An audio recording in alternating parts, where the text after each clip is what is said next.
So, in this tutorial, you're going to learn how to put any image onto any surface into perspective. Well, first things first, you might have heard from other people, well, the best way to match perspective, you click Ctrl+T to transform the object, right click and distort. If it's not the same shape, you try and match the perspective as good as you can, and if it is the same shape, then you match the corners. Well, there's an obvious problem with this. The perspective may not always match if you're not matching the corners, and B, I've got the same shape here, and with this London photo, there's something obviously wrong. This image is stretched, like it's not maintaining its integrity, and no matter what I do, no matter how I distort it, it'll always be stretched. So, how could I put this in perspective without stretching it? Well, for that I'd need to know the aspect ratio. But how do I find that out? Well, Photoshop has this very special tool underneath the crop tool called the perspective crop tool. Look, I can match any perspective and look what happens.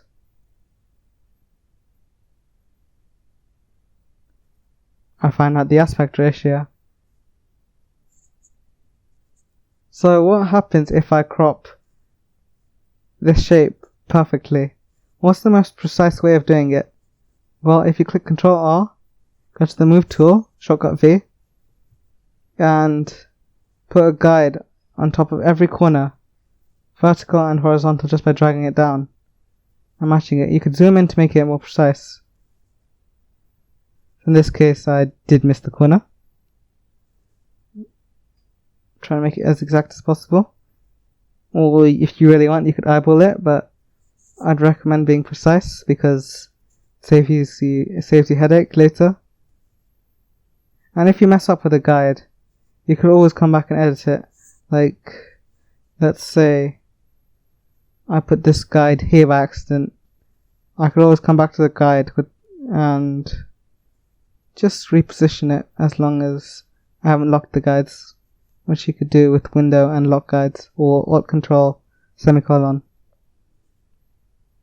And now we've got the last corner.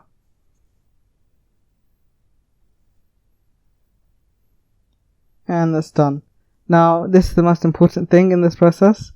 Make sure you've got snapping enabled and snap to guides enabled, because if that's not on, then this entire process of setting up guides was pretty pointless. Now watch what happens. As I create points, they automatically snap to wherever the corners are. And isn't that great? Now I could zoom in and make sure that everything's fine. Like in this one, it did not snap because it's my first point. It did not snap to a corner. I could just move that and make sure it's in place. And I can see any mistakes I've made with the guides if I need to edit them at all. As you can see, one of the corners is incorrect, presumably top right. That's why you got this blue area. I'll zoom in. And would you look at that? I didn't snap it to the corner. You could come back and check the other corners as well if you want. Make sure it's snapped to the corners, because that's one of the only problems with using guides. You could accidentally snap it to the guide itself instead of the overlap between the two guides. And once you're happy with it, just click tick, and load. There you go. Now I've got a small error which I could go back, correct the guides, correct the perspective, but for sake of tutorial it doesn't really matter, and as long as it's in the final thing it won't be noticeable. It shouldn't really matter that much.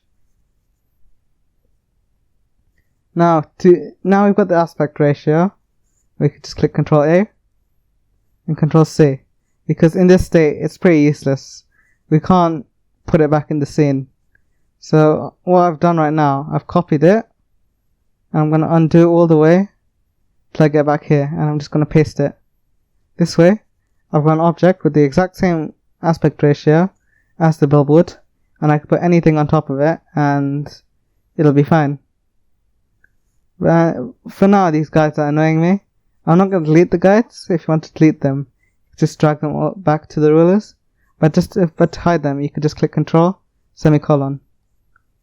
Now, because we want to work non-destructively, I'm going to right click and convert to smart object. Now I'm going to come back and do the exact same process. I'm going to click Ctrl+T to transform, right click and distort, and match each corner.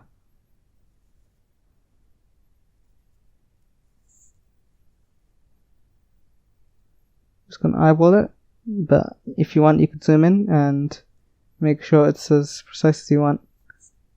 Yeah, that looks fine to me. Yeah, that looks about fine to me. But what do you do now? Do you create a clipping mask? Well, if you did that, you get the exact same problem we had earlier. If you move it about, it doesn't fit, which is why we don't use layer masks. So what do you do? What was the point of creating this smart object? Well, watch how it happens when you double click. It opens that same crop we did in a new document, which is extremely handy, because now I could drag and drop my London layer onto here, reposition it, and as you can see it's not big enough. So I'm just going to click Ctrl+T and scale it till it fits, reposition. I like it about that. I'm going to click Take to confirm. And yeah, I go back and nothing's happened. And you must be thinking you wasted your time. But no, all you have to do, you have to make sure to click Ctrl+F to save. And there you go. You've got your very own image in perspective without stretching it. And the benefit of this, you could apply any sort of effect to it, like let's say I want to apply curves. I want it to be less blue. I want to increase the amount of red and the amount of magenta just a bit. And I want a text layer saying visit London. So I'm just going to write visit London. It's not big enough for me, so I'm just going to transform it, make it massive, change the blend mode to color dodge, and I'm going to turn the fill down. And yeah, I'm happy with that.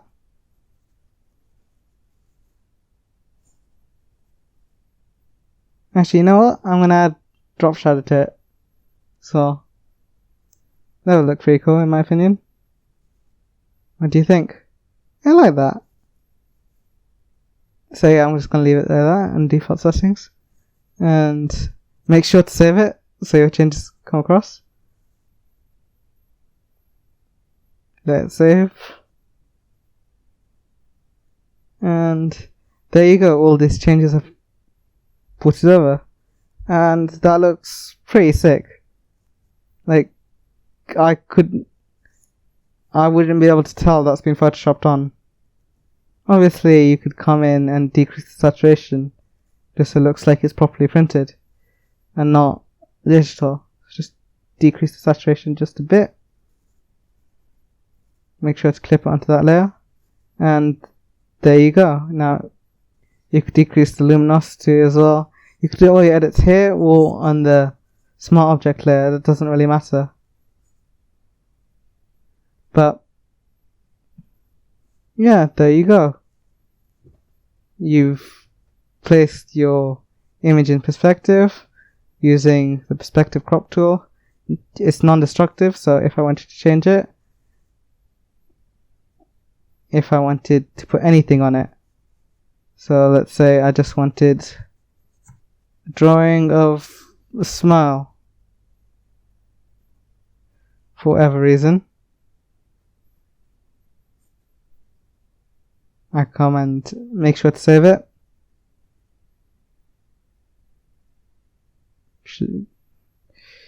And there you go. You could do that with anything, come back as many times as you want, use the template for all you want, and you're done. I hope you enjoyed this tutorial. If you learned a lot, please leave a like and subscribe. If you've got any questions, leave them down below, and I'll try and get back to as many of them as I can.